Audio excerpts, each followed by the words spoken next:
Narcissist. Maybe I am. I have tendencies. I have narcissistic tendencies. Like, I think my thoughts are more interesting than other people's. I think that.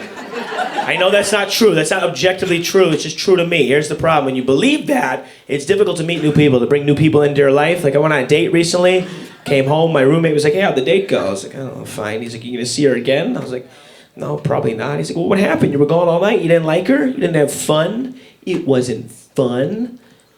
It's like, no, it was fun, but it was fun because I was there. Like, that's why it was good. You ever have that? You're like, this is pretty cool, but only because I am crushing it right now. That is the only reason this works as an interaction. If I leave, this whole thing collapses. I don't know, I need to drop $90 to have someone watch me be right. That doesn't sound like a wise investment of my time.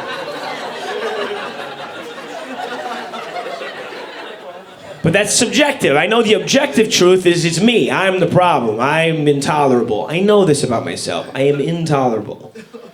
People tell me, they're like, you're too much. I'm like, I get it. Please, leave if you need to. I wish I could do the same. I can't. I'm stuck here. I'm like a lot of an intense guy. Like, I got herpes last year.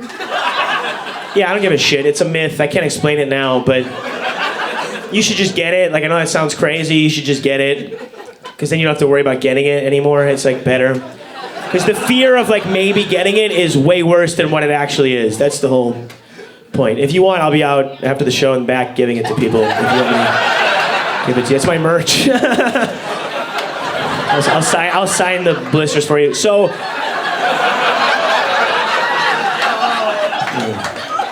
come on, we have fun.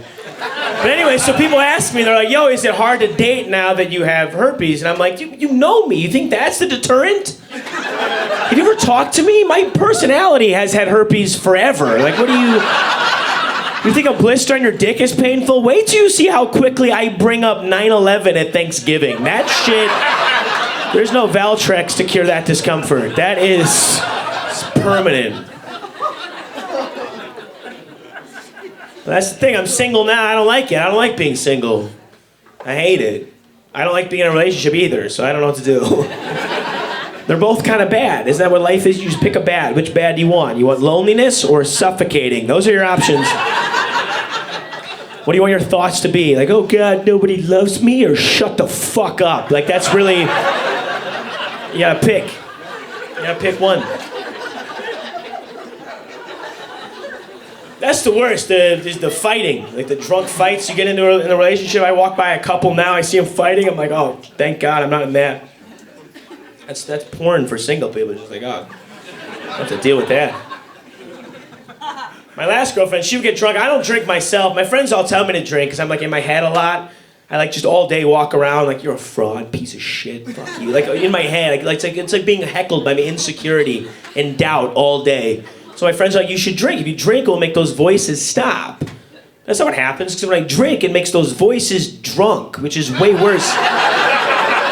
It's way worse. Oh, now my doubt has confidence? Cool. Like, that's cool. Now it's not, you're a fraud. Instead, it's like, hey, remember when you saw your mom naked and didn't hate it? Like, oh, cool, that's in there? Oh, that was in there. I don't want that. Fuck out of here.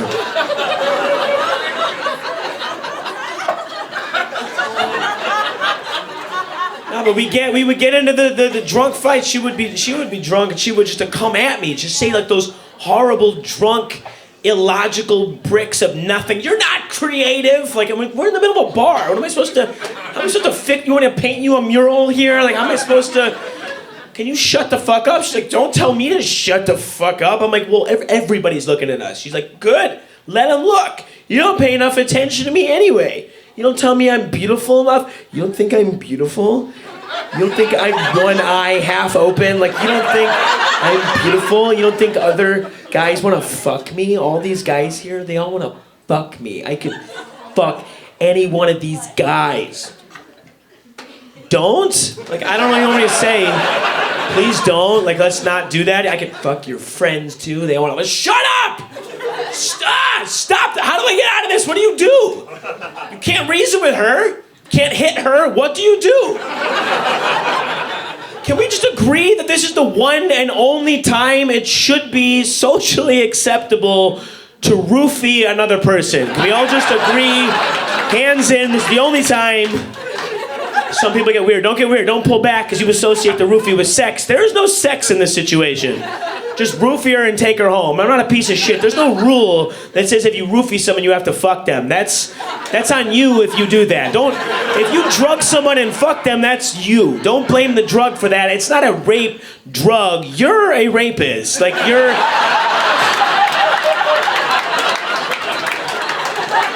You are a rapist who uses a prop, by the way. You're a prop rapist, which is the lamest version of the shittiest thing. You're like the Carrot Top of horrific human behavior. And that is something you should have to shoulder the responsibility for.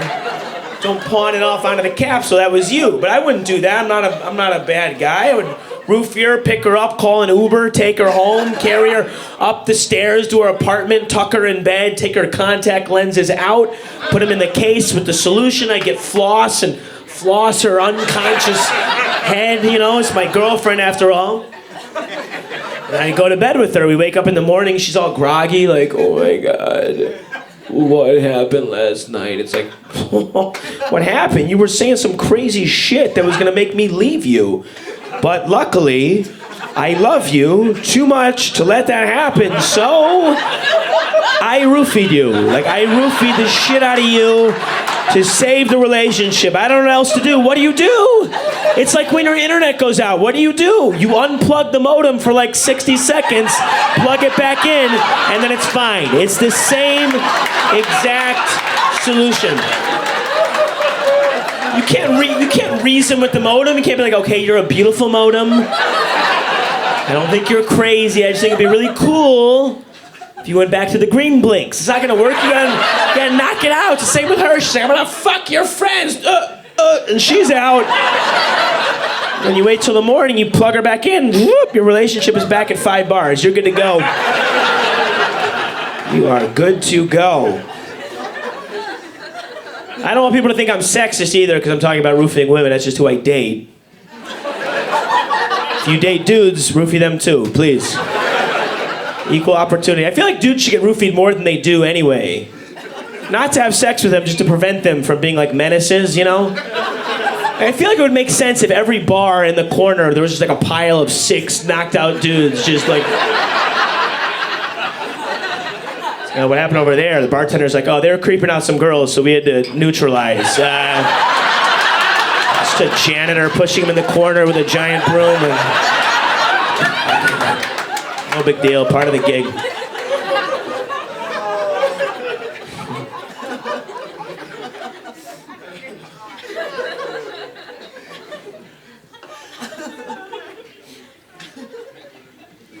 I like this gig. I get jealous of musicians sometimes, though, you know? They get to do cool shit. I saw one of my favorite musicians play a concert recently, Jason Isbell. Yeah. Okay, he's not here. But he did this thing before you play a song, he would explain where it came from, and it was this really cool thing. Before he played this one song, he was like, I went to high school with a guy. He asked his girlfriend to marry him in the parking lot. She said yes. They got pregnant with a girl. Then when he went off to war overseas, he didn't come back, and the girl was born. So anyway, this next song is about them. Holy shit, that's super touching. I thought that was amazing. I was like, that's so beautiful. Like, it adds this layer of depth and poetry to the whole thing. I wish I could do that same thing because some of my stories warrant an explanation, you know? Like, the relationship I just got out of was super intense. It was so intense. She had this whole crazy childhood life history that she never told anyone about, but she told me. She opened up to me for whatever reason. She's like, I'm gonna tell you what happened. And she was worried it would scare me away, but I was like, you know, it's not your fault. It happened to you, so I'm gonna stick with you. I love you. We'll get through this together. And that scared her too. The fact that we were so intimate that she did the only thing she knew how to do, which is self-destruct. She went off and she cheated on me. And I was really mad. I was really mad, but I didn't want to take it out on her because she'd already been through so much pain and suffering. So I just did the thing where I just sat there with the anger with nowhere to put it, just letting it build inside of me with no outlet for it. You know? So anyway, this next bit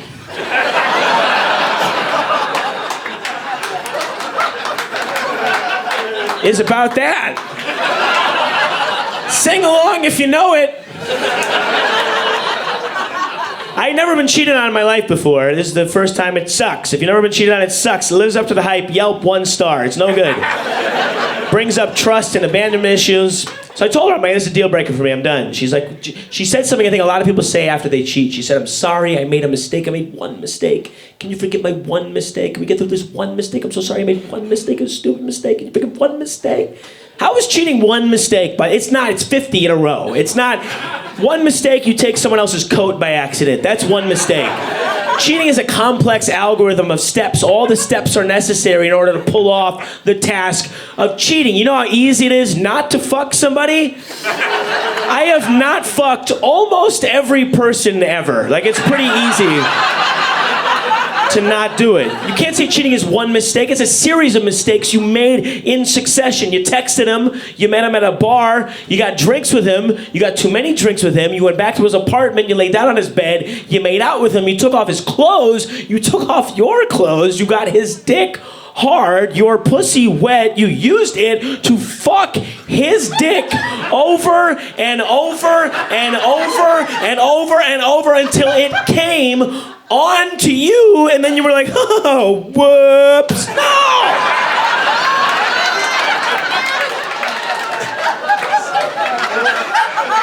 How is that one mistake? Did you slip and all that stuff happen? You can't say a whole process is one mistake. Nobody ever bakes a cake, gets all the ingredients from the store, follows the recipe step by step, puts it in the oven, takes it out, and is like, oh shit, a cake? I meant to do my taxes. Like, that's not something you can say.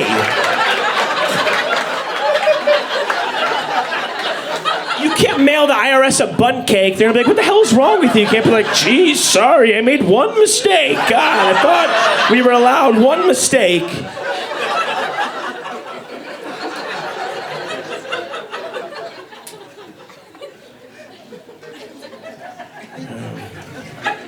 I gotta get out of here. I don't know what's next for me though, you know? I'm 30 years old. A lot of my friends are getting married now. I don't want to get married.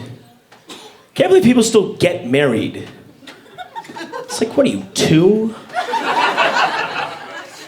This is my wife. It's like, dude, grow up. You're 35. Your wife? Okay. I'm not knocking the idea of monogamy, by the way. If you find someone you want to be with the rest of your life, that's beautiful. That's a beautiful thing. You have the commitment, the perseverance, the love to make that work. Do it. That's a really special thing. I just don't know why you tell people about it. Certainly not the government. That's a weird first step, right? The government, you're in bed with the person you love more than anything, eyes inflamed with passion. Like, I love you. It's like, I love you too. It's like, I'm gonna love you till I die. Holy shit, we should let the people who run the DMV know. We should tell them. They gotta know. Why is that where you're going with this? They don't need to know. I don't like that the government's involved at all. I guess it's a weird thing. That's why, you know, gay marriage passed, which is a good thing, but I don't like this idea that it's like this crazy progressive thing, because the government's still involved. I think progress would be getting the government out of marriage completely. Just let people love who they want, how they want, without having to go through this weird labyrinth of, But there was no state that was talking about that except for one. You know what it was? Oklahoma. Oklahoma had a representative who proposed a total marriage ban statewide just so gay people could never get married. Which is insane, but hilarious, because that means Oklahoma accidentally homophobed its way into radical progressive thinking.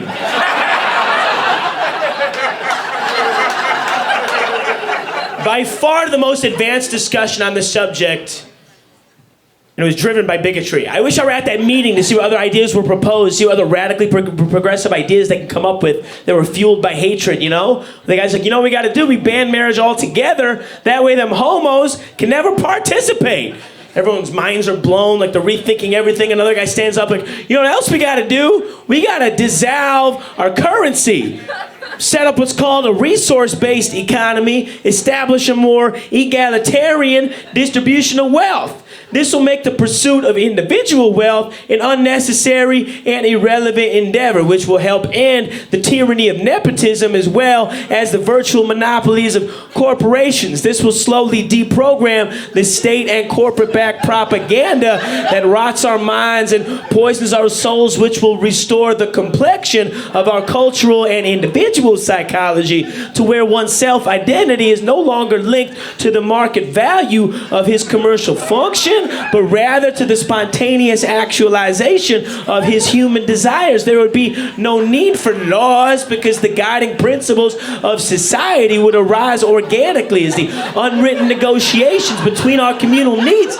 This would render the very idea of a central government fundamentally absurd. It would help eradicate the farcical existence of campaign politics altogether. We would watch the traditional socio-economic hierarchy crumble as we entered into a stable, harmonious relationship with Mother Nature. And in that way, we'll never have to worry about our country being run by a bunch of goddamn Jews.